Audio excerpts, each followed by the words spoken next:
Kay from Breaking the Spells. The reason for this video is because for many years I've heard people say, and from what they know, it's legitimate, I can't afford to have fresh greens or fresh green organic juice on a daily basis. It's too expensive, or it's hard to get the supply for it. Well, I often tell them that there are things growing wild, possibly in your yard or in a field, that are there just waiting for you, that are truly more tribal, that are truly more wild food. The whole point is to try to help you find the foods that are the easiest and the cheapest and the healthiest, hopefully as close to the most wild as possible.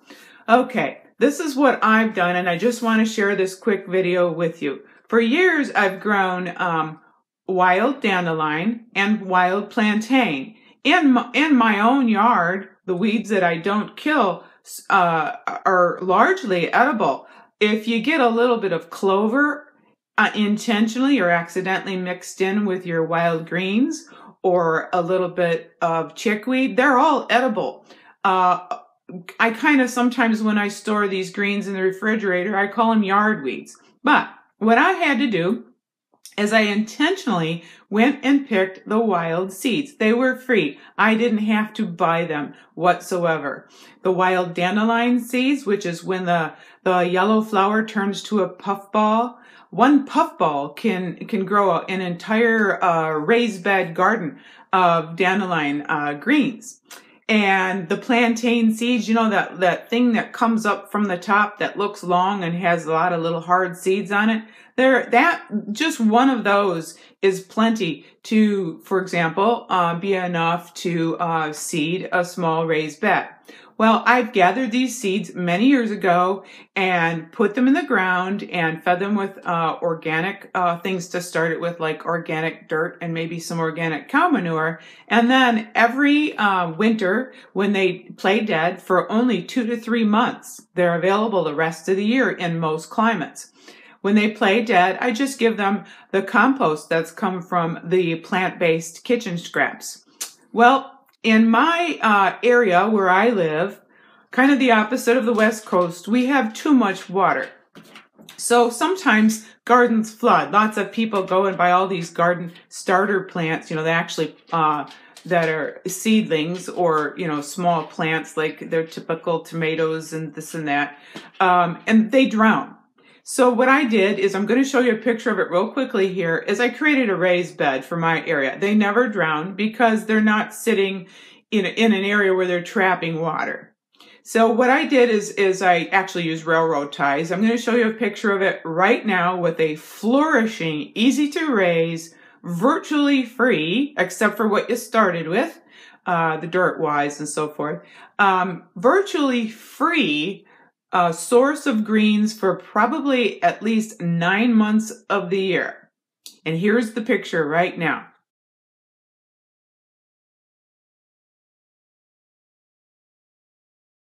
That is my pride and joy. That is my prize in my garden. If you have so much as a patch of ground that you're renting, or patch of ground in a field nearby, or if you're fortunate enough to have your own yard, a patch of ground, you can grow greens that are extraordinarily healthy, and you can have them for most of the year. You do not need to plant them again, because they don't die. They come back from the roots, and if they did die, their seeds drop, and as soon as you spread a light layer of compost on them, it buries them. Even if you didn't go out of your way to bury them, they're gonna grow.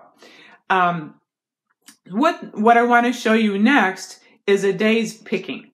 The days, you know, like when I go out and you take maybe 15 minutes and pick dandelion and plantain, which I purposely grew together because they do really well together. Here's a picture of a day's picking.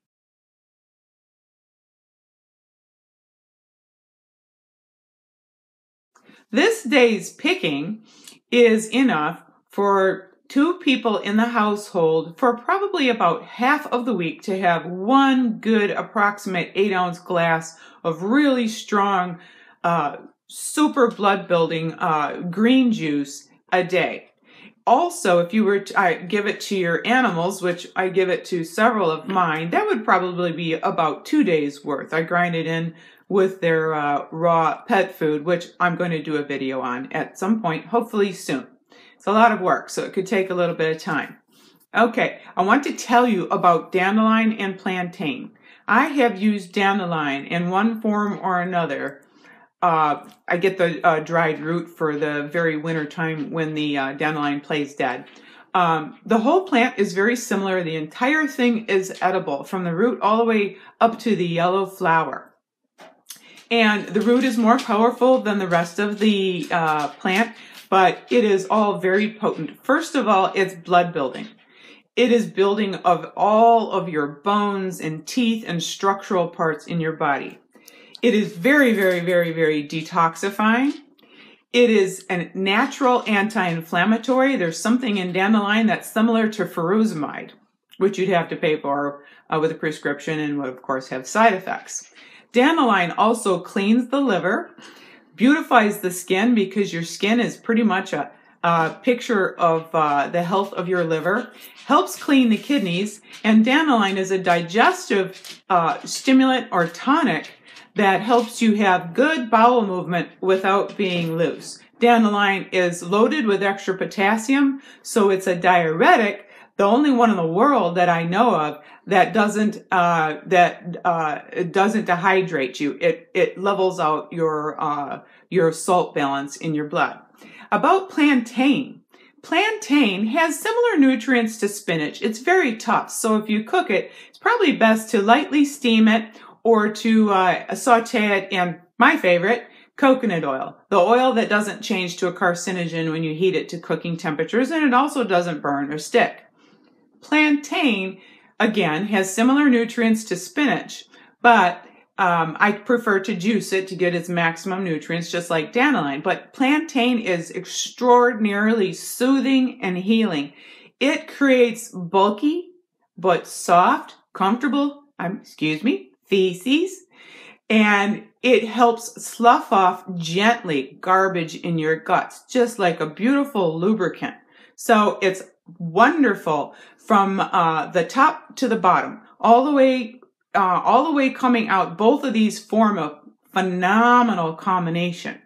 Now, my next picture, I want to show you about how much I put in an approximate 32-ounce container to be, quote, bulleted. Here's the picture now where I fill it about full of dandelion and plantain and about half full of water. Just enough for it to blend well, but not to create too much pressure and leak out as you're bulleting it. And I do run it for 1 minute solid to make sure that I get the maximum breakdown of the cells to release the nutrients that are in there, so there aren't any trapped within fibers that can't get into your guts and then, of course, into your bloodstream.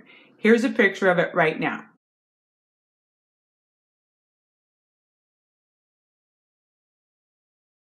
Okay, next picture is of it liquefied. You do not have to do it this way. You could put it in a blender with water, or you could juice them. Kind of, similar to wheatgrass juice, but personally, it's my personal opinion, they're much, much more powerful in what they can do. Super cleansing, super blood building, body building, hair, skin, and nail and bone building, and detoxifying. And very, very, very, very, very alkaline forming. The most alkaline forming foods on the planet grow wild, and they're dark green. Dark green is the very best, especially if you already are struggling with acidosis in the initial release of acids from things like lemons, and something I mentioned in an earlier video. They're actually alkaline forming, but the acids are released first. These sour fruits are fantastic. If you have acidosis, you might not be able to tolerate, or if you have like yeast inflamed throat and guts, sometimes the acids from a lemon, lime, or grapefruit, super sour fruit, are a little irritating, even though when those fruits break down, they're very, very alkaline forming, meaning they release alkaline minerals.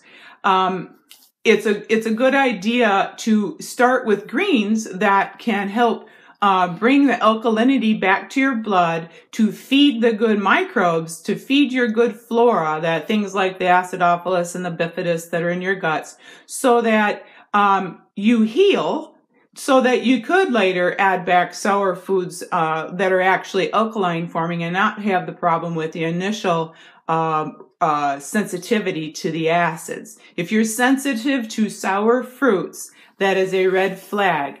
There's a lot of healing that needs to be done. I'd like to say, as a disclaimer, to protect myself from the laws, from the global powers that be, that this video is intended for informational purposes only, and not to diagnose, prevent, treat, or cure any disease. It is for food for thought to help people go out and find things that are either free or virtually free to make your life much better, much healthier. And by the way, the dogs and cats do especially well on the dandelion. I tend to isolate it when I put it into their food, which is most of the year.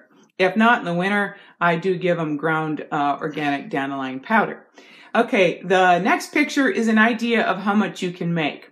You can make about, just about 2.5 cups full when you take this, the bigger size of the bullet blender cup, which is about a quart. You can get about 2.5 cups full, which is, I'm going to show you here in this next view where I've actually poured it into a container to store it in the refrigerator, and here it is, blended.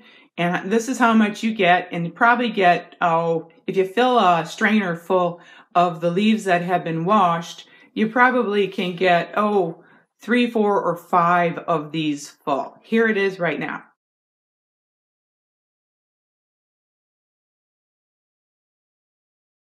Okay, and I'm giving you an idea in the next picture where I poured some out into glasses, and I poured about 8 ounces out into each glass, and still there are about 2 servings left in the storage container that I keep in the refrigerator, and I will save it for the next day. So this stuff really does go a long way. One more note, I do like to put about what would be equivalent to maybe 100 drops of grapefruit seed extract into a bowl that is approximately 1 to 2 gallons full of water, and soak them first when I pull them out of the garden.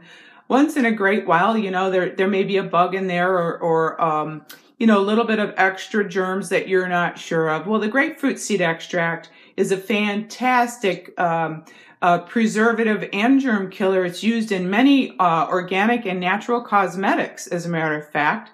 And it's really nice to have the peace of mind that if there was, you're not going to tend to get a microbe from your garden that you shouldn't have, although several of them are probably beneficial. If you use grapefruit seed extract while you're soaking them, and I soak them for about 20 minutes so they don't get too soggy. They do last longer being soaked and not getting soggy when the grapefruit seed extract is in there with them.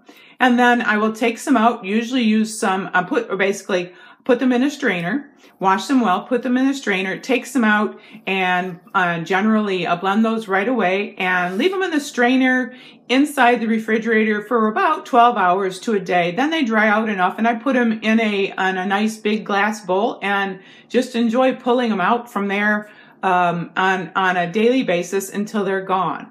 It's very little work once you set it up, and it perpetuates itself. You do not need to plant these again.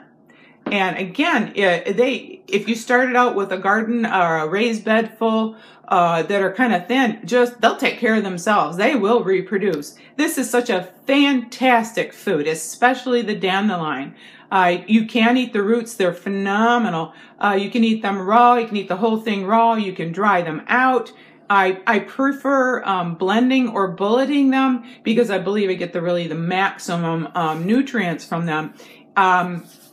I don't pull up the roots unless I have plenty because I want them to be there the next year. The roots are the most powerful, and it's just such a fantastic idea. I've been so looking forward to doing this video. I finally did it. Thank you for bearing with me, and I hope this is helpful to somebody and even your animals. The dandelion especially, just a little bit and blended like this and put into their food is extraordinarily detoxifying and blood building, and their guts tolerate it really, really well. Thank you again. This is Kay from Breaking the Spells with Wild Green Food.